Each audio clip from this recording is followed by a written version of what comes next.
Davis Cup and to Olympics, and conditions different the three.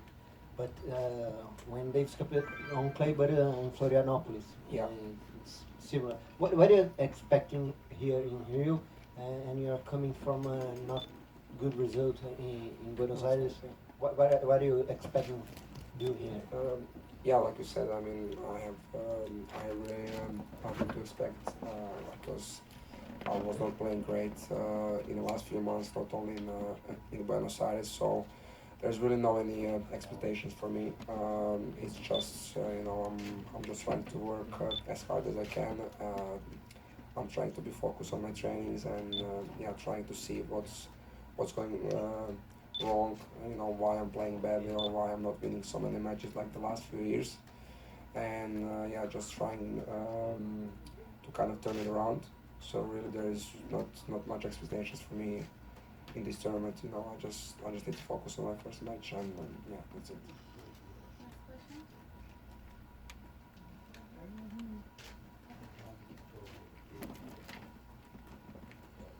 Hi. What do you think it's more difficult to play here? Do you remember anything good in Rio? Did you get to see something at the Olympics? How was your time here? My experience on the Olympics was not great. I mean, I lost in the first round, so that's the first thing. And then the second thing, honestly, I stayed only in a village for a week or so. I didn't really go out anywhere. I remember the last day I went somewhere with my dad, but I cannot really remember where that was. So I don't remember pretty much anything besides that village where I was in. And obviously I was not happy with my results, so I don't remember much. But I spoke to some other players as well, and they told me it's an unbelievable city. I've been yesterday or 2 days before to the Sugarloaf, and that was really amazing. It was really nice to see. I said many times I think I've never seen that kind of nature and the views and all that stuff. So that was something really special for me.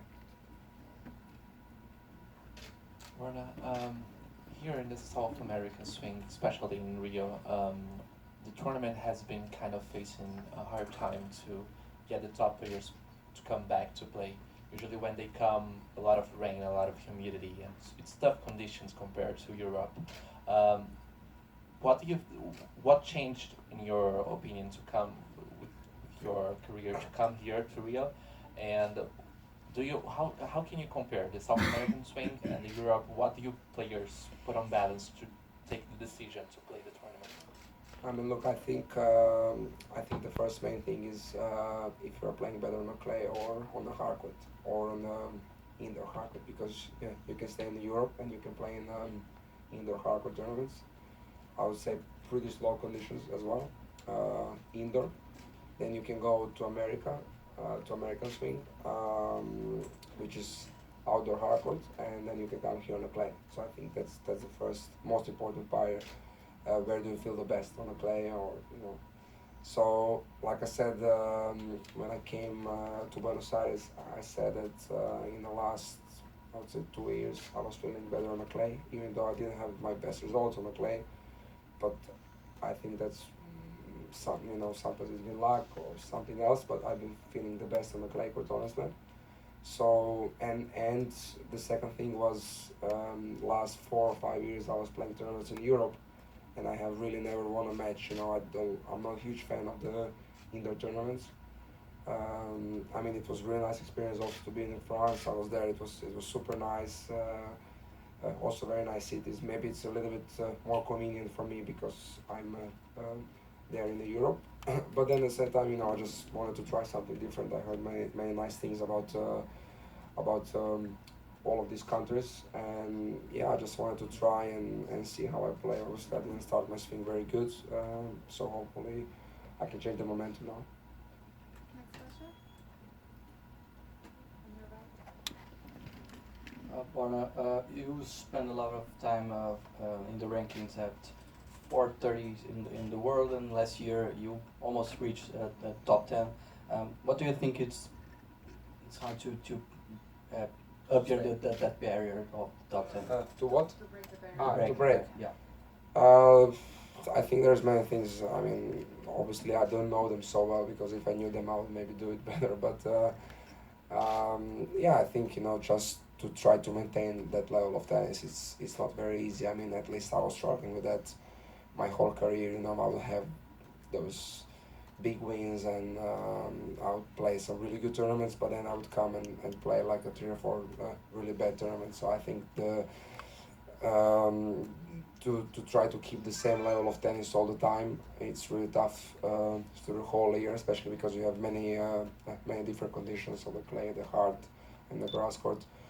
So that's the first thing. The second thing, I think also tennis-wise, it's not easy to break through to the top 10. I think it's a very good era of tennis right now, with many young players, with the older ones, staying there really, really long, like the top 3 guys, top 4 guys. So yeah, those 2 things, and the third one I would say is just trying to stay healthy, which has been my problem in the last couple of years. I mean, in 2018, I was pretty much healthy the whole year. Only one tournament I cancelled because my neck got a little bit sore, but everything else was great. So yeah, those 3 things I think are the biggest things.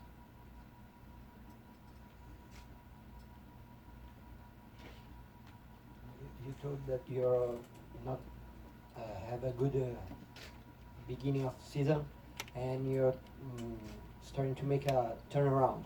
You have a lot of injuries in your career and comebacks. Do you think that the history makes you find a way to come back and you turn it positive to you? I mean, yeah, but first of all, I wouldn't say I had many injuries. I mean, I did have a couple of them, but I think there's players who had even more than me and had even tougher path than me. So yeah, I was injured. I got injured the last year a couple of times after Halle. In Halle I got injured. I couldn't play for a month and a half pretty much, and then again in US Open I couldn't play for 3 weeks, so I didn't have that momentum. But yeah, I mean, again, I had my knee operation in 2017. I got back from there as well. I mean, it was a really long way back. I was struggling for 6-8 months, I would say. I really could not find any rhythm on a court. So yeah, I mean, I have some experience coming back from the injuries. I mean, I was not injured in the last few months, so I wouldn't take that as any excuse why my results were not going my way. I had a very good off season. I prepared very good, and I was hoping for a very good start of the year. It did not happen. I'm not sure why. So I just need to keep working hard and to believe in my work, and yeah, I hope it's gonna come. Borna, I know you talked a little bit about this before, but you have a tattoo on your right bicep that says there's nothing worse in the life than being ordinary.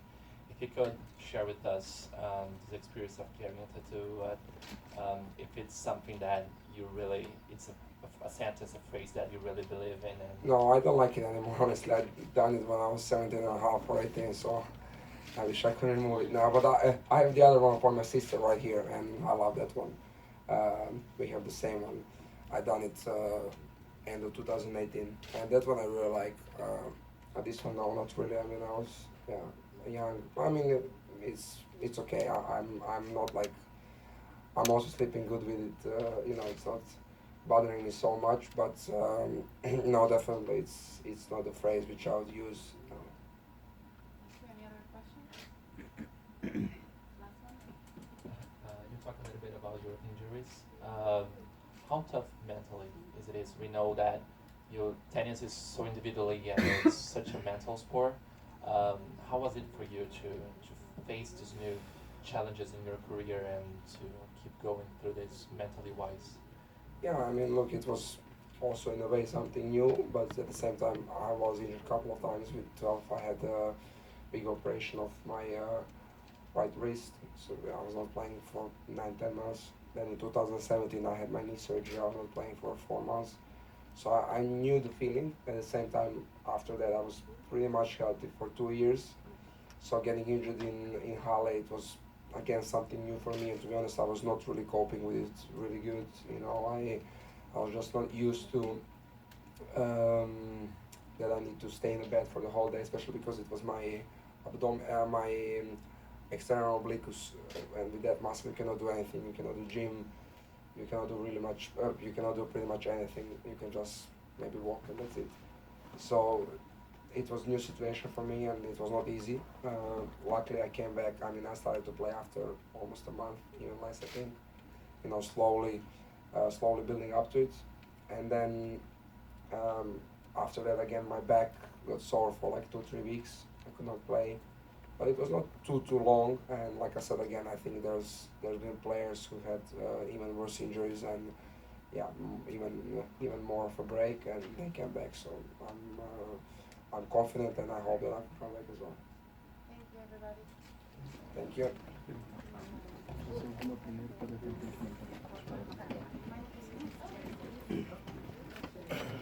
Mas aí, tipo, 3 minutos.